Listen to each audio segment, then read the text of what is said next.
Okay, so sa video na to, i-unbox natin ang bagong-bagong Xiaomi 15. Tapos pag-uusapan natin yung specs. Pag-uusapan na rin natin yung ilang mga benchmark scores. Pero dahil first impressions lang to, isa-separate natin yung full review ko dito sa phone na to kung saan gagamitin ko siya as my daily phone at main camera na rin sa ilang mga pupuntahan namin. Okay, at least magagamit talaga natin, matetest talaga natin tong phone na to bago ko ibigay sa inyo yung full review. So sana mahintayin nyo yun, lalo na sa mga nagkaplanong bilhin yung phone na to. O nga pala, pagdating sa presyo, itong Xiaomi 15 na 512GB sa configuration ay may presyo ngayon na 49,999 pesos sa Lazada. So nandyan yung link sa description box ba if ever gusto nyo ma-check kung na-update yung presyo. So sa ngayon, unbox muna natin to. Okay, so ito yung box ng Xiaomi 15. So kagaya pa rin dati, white all over, meron tayong Mi branding dito, Xiaomi 15 at co-engineered with Leica. Tapos powered by Xiaomi Hyper OS. Color white na Xiaomi 15, yun nandito sa atin. Ulitin lang natin yung dalawang stickers dito sa ilalim. At buksan na natin yung box. Una natin makikita ay document sleeve na merong Xiaomi na branding. Ayan. Tingnan natin yung loob. Meron tayong design by Xiaomi na text. SIM ejector pin. Tapos yung kanyang cable. Ayan, USB-C to USB-A cable. Tapos yung ating documentations. Tapos yung kanyang case. May rubber case. May protected naman yung ating camera bump kagaya dati. Ayan. Tapos, andito na yung ating Xiaomi 15. So, obviously guys, wala tayong charger na kasama dito sa box. Sobrang ganda ng size, guys. Ngayon pa lang masasabi ko na talaga na sobrang ganda ng form factor nitong phone na to. Grabe, saktong-sakto lang yung size niya. At dito sa balot niya, makikita natin yung ilang top specs. Kasama na yung Leica optical lens, leading AI experience, Snapdragon 8 Elite, Xiaomi Shield Glass, Crystal Rest Dynamic 1 to 120Hz AMOLED kasi LTPO AMOLED yung ginamit dito at 5,240 mAh na Xiaomi battery. Okay, so tanggalin natin tong balot. Okay, so ito na yung ating Xiaomi 15. Sobrang ganda ng puti. Highly recommended talaga. Matte finish, hindi kapitin ng smudges, hindi kapitin ng fingerprints. At if ever man na may kumapit dyan na smudges dahil sobrang lagkit ng kamay natin for some reason, hindi siya mahalata. Kasi parang frosted yung likod niya. Kita nyo naman hindi glossy, guys. Ang glossy lang itong camera bump natin. Nakakalungkot lang na hindi transparent yung case na kasama sa box. So kapag nilagay natin, wala na. Hindi na natin ma-appreciate yung ganda ng pagiging white. So I suggest kung gusto natin talagang ma-appreciate palagi yung design or kulay nitong Xiaomi 15 natin, bili tayo ng case na transparent yung likod. Kagaya na lang ng sa Shandy Philippines, meron ako in order sa TikTok nung malaman ko na may darating sa akin Xiaomi 15 at ipapakita ko rin sa inyo yun sa full review. Okay? So sa ngayon, setup ko muna tong phone. So after 24 hours ng paggamit dito sa Xiaomi 15, share ko sa inyo yung experience ko dito sa phone na to, pati na rin yung ilang mga benchmarks. Una sa lahat, balikan natin yung kanyang design. So kagaya nung first impression ko sa unboxing, sobrang compact lang, napaka-perfect ng size ng phone na to compared sa mga phone ngayon na anlalaki na ng size, pero ito saktong-sakto lang. For comparison lang, ito yung iPhone 16 Pro Max. Kita nyo naman kung gaano kalayo yung size ng dalawang to.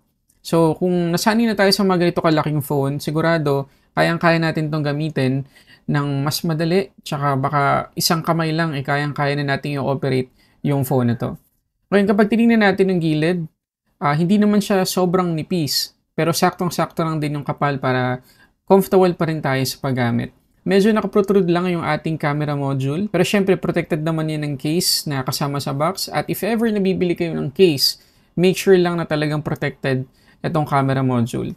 Tapos, matte yung ating mga gilid. Ayan, may mga antenna bands tayong makikita dito. Yung ating volume up and down buttons. Andito sa may right side, pati yung power lock button. Dito sa may left side, malinis naman. Tapos kapag tinignan natin itong ilalim, makikita natin dito yung SIM tray, yung main microphone, yung ating USB-C port, at yung ating main speaker. So ito yung SIM tray ng Xiaomi 15. So dalawang nano SIM yung pwede nating ilagay dito. Pero supported din niya ang eSIM. So, pwede tayo maglagay dito ng isang physical SIM plus isang eSIM or dalawang eSIM. Pwede din. Pero hindi expandable yung kanyang storage. So, I suggest kung plano natin gamitin ang Xiaomi 15 ng ilang taon, make sure nyo na malaki-laki yung storage or configuration na pipiliin nyo. Kagaya na lang nitong 512 gigabytes. At ito naman sa harap, meron na tayong pre-installed na screen protector. Tapos yung ating punch-hole selfie camera, hindi rin ganoon kalaki yung space na kinukuha. At kapansin-pansin guys na yung kanyang bezels ay sobrang nipis na. Kita nyo naman.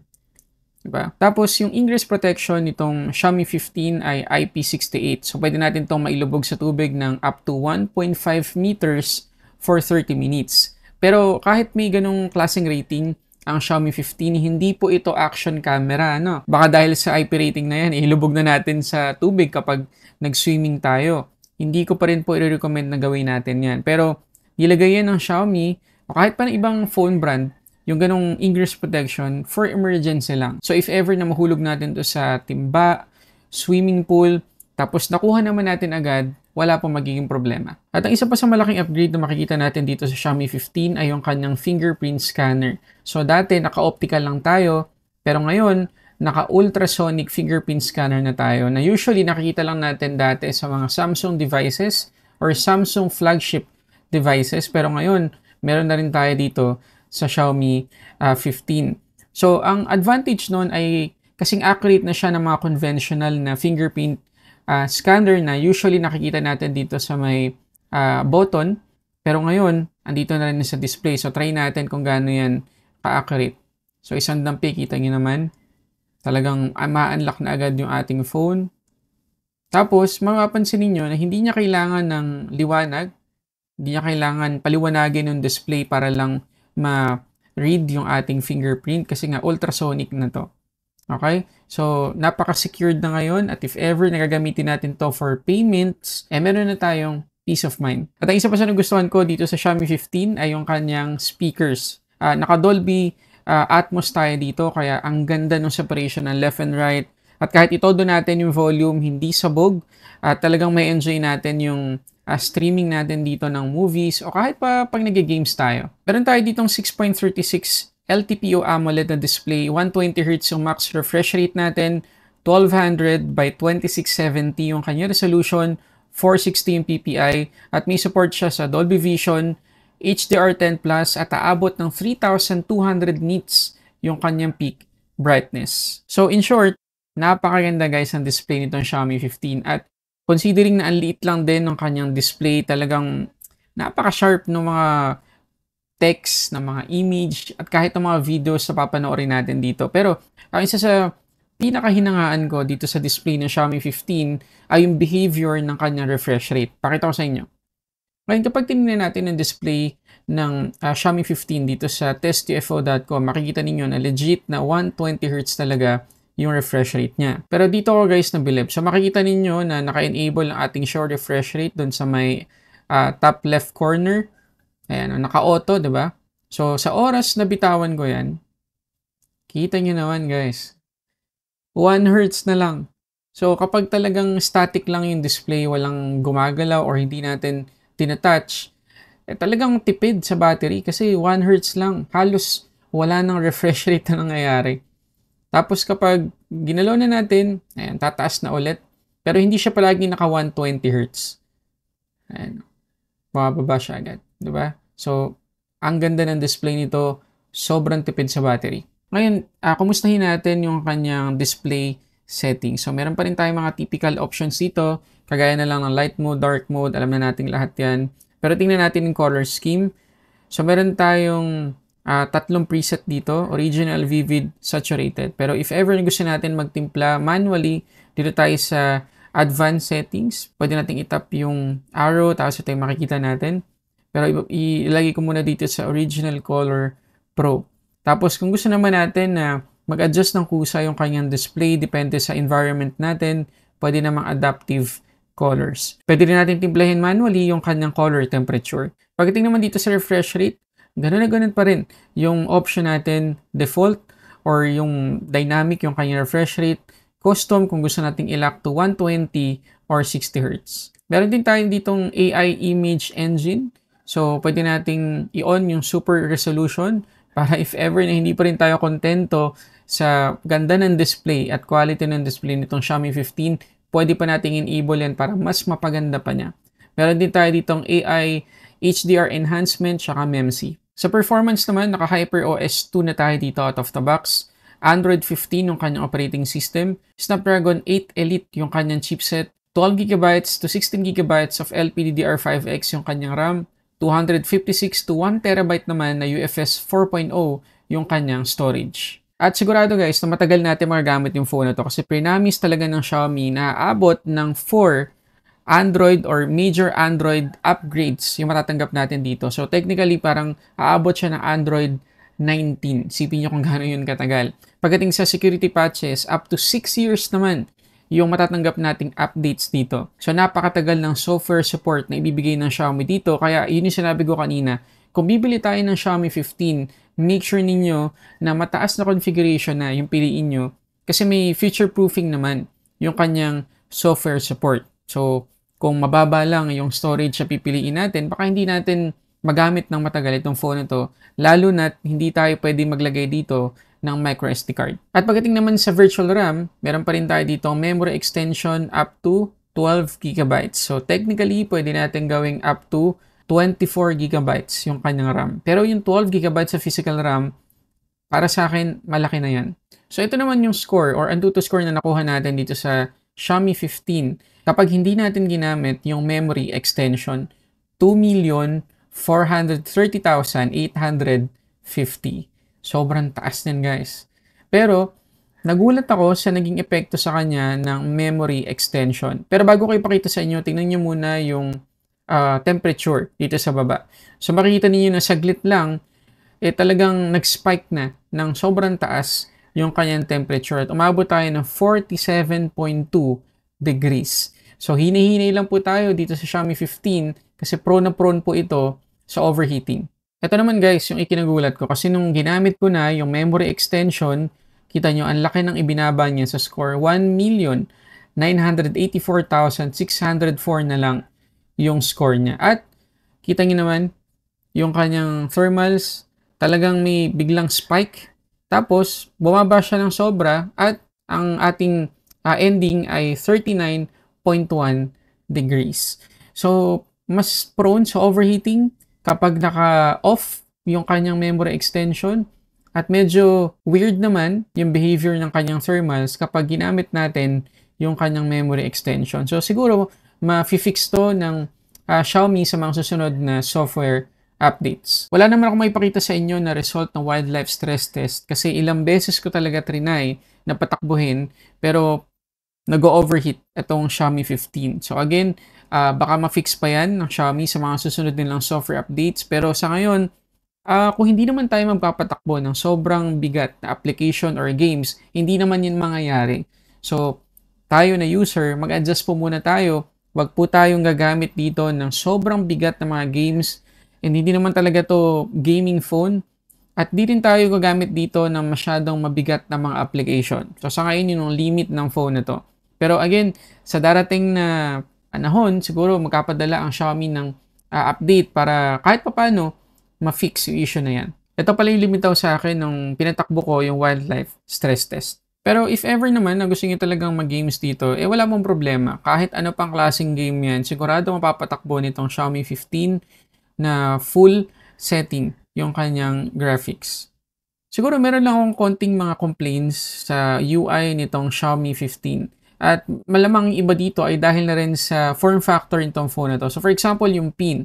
So if ever na gusto natin i-enter yung PIN, ayaw natin gamitin ng ultrasonic fingerprint scanner, swipe natin at makita ninyo na medyo nasa gitna or mataas na yung positioning ng ating mga numeric buttons dito. So dahil na rin yan sa positioning din ng kanyang ultrasonic kasi hindi na nila maibaba dahil andito na sa position na to yung ultrasonic fingerprint scanner. Isa pa sa siguro magandang ma-update ng Xiaomi ay yung quick settings niya. Napaka-smooth naman talaga at ang laki na ng improve.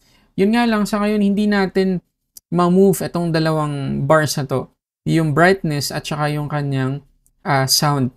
sobrang laking tulong po niyan kung mailalagay natin somewhere dito sa baba kasi nga dahil sa liit ng phone na 'to, pwede natin siyang gamitin, ng isang kamay lang. Pero dahil kita niyo, medyo magre-reach ka pa talaga, magbabago ka ng positioning ng phone para lang maabot 'to. Pero if ever na lilipat nila sa may bandang ibaba, 'di ba, hindi na natin kailangan pa ng, malaking adjustment sa paghawak. Pero kaya sabi ko kanina medyo nagni-nitpick na lang ako. Maliliit na bagay na lang naman 'yan na nakita ko na sana lang ma-upgrade or ma-update ng Xiaomi sa susunod na mga software updates. Pero if ever na hindi, okay lang. So, nilagay ko rin pala dito yung aking GOMO SIM para matest din yung kanyang data speed. Pero sa ngayon, yan lang yung nakukuha natin. Siguro, dahil nandito ako sa loob. Pero sa iPhone ko kasi, mataas yung nakukuha nating Mbps. Pero dito, hindi umabot ng 20. So, tingnan natin sa full review kung magbabago to kapag ginamit na natin outdoor. Pero again, yung aking SIM card dito na inilagay ay GOMO SIM. Ngayon, pagdating naman sa camera, meron tayo dito ng tatlong 50 megapixels sa likod. So, yung kanyang main camera na 50 megapixels f1.6 na merong OIS ay same pa rin yung sensor na ginamit dun sa Xiaomi 14 main camera. OmniVision OVX9000 Light Fusion 900 na sensor. Pero pagdating naman dun sa pangalawang 50 megapixels f2.0 na merong OIS na telephoto camera na 2.6x optical zoom, na-upgrade naman yung kanyang sensor kasi from ISOCELL JN1, ngayon ISOCELL JN5 na yung ginamit. Pagdating naman sa ultra-wide na 50 megapixels f2.2, same pa rin yung sensor na ginamit, ISOCELL JN1. At panghuli, yung kanyang selfie camera, 32 megapixels. So talagang may nakita tayo upgrade sa camera setup ngayon ng Xiaomi 15. Tapos meron pa silang inilagay dito na Xiaomi Imaging Engine or AISP 2.0. At malaking tulong daw yung engine na yon para ma-make sure ng Xiaomi na yung kulay ng main camera, ng telephoto at ng ultrawide ay same na same lang kapag tinignan natin. So parang in a nutshell, gusto ng Xiaomi na parang iisang camera lang yung ginamit kahit pa mag-switch tayo to ultrawide, sa main, or sa telephoto camera. So, ito yung ilan sa mga samples na nakuha ko. Pero huwag kayong mag-alala.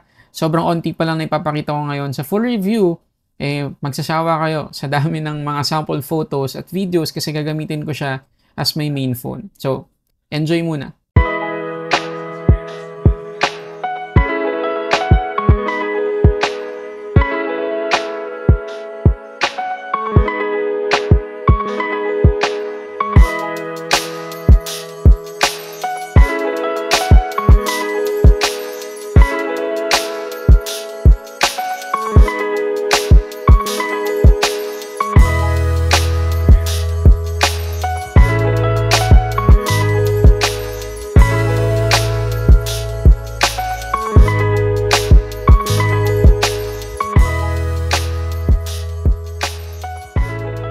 At ito naman yung kanyang 4K video recording dito sa selfie camera. At para lang magkaroon kayo na idea, meron tayong dalawang softbox dito. May ilaw pa tayo dito sa tapat ko. So, bali tatlong ilaw ngayon yung meron. So, imagine kung nasa labas tayo, sobrang ganda ng quality. Diba? Tapos, hindi ganun ka-tight yung framing natin. Saktong-sakto lang. Okay? So, abangan nyo sa full review kasi gagamitin natin to ng mas matagal pa. Okay, ngayon pagdating sa kanyang battery, 5,240 mAh yung ating capacity at 90 watts naman yung charging speed at 50 watts wireless charging. At same na same pa rin yung charging speed sa Xiaomi 14. Pero nga, yung kanyang capacity ay mas malaki na ngayon. At maraming feedback ako nababasa kahit sa Reddit na yung battery performance ng Xiaomi 15 ay talagang nag-improve din. Pero titignan natin sa full review kung ilang SOT makukuha natin dito. Pero sa ngayon, yung charging naman ito, ang ginamit ko ay GAN charger 18 to 100%, 1 hour and 14 minutes ko na charge itong Xiaomi 15. Okay, so yun na ating unboxing at first impressions at paggamit ng 24 hours dito sa Xiaomi 15. So kahit papaano sana meron kayo nakuhang idea kung kailangan nyo na bang bilhin yung phone na to. Ito na ba yung flagship phone na kailangan ninyong bilhin? Ito na ba yung hinahanap ninyo? Comment nyo dyan sa baba. At para sa updated pricing, again, nandiyan yung link sa description box. So, Abangan nyo yung full review ko dito sa Xiaomi 15 kasi gagamitin ko pa to. Tapos kukuha pa ako ng mas maraming mga sample photos, videos, at i-update ko kayo kung okay ba talaga yung performance ng phone na to. Pero sa ngayon, kahit pa paano siguro, makakapag-decide na kayo. Okay, comment nyo lang dyan sa baba kung anong nagustuhan nyo dito, kung ano yung hindi nyo nagustuhan, at kung anong mga features ng phone na to yung gusto niyo makita sa full review. So yun muna guys, maraming salamat sa panonood para sa samot-saring unboxing and reviews. This is Sulit Tech Reviews.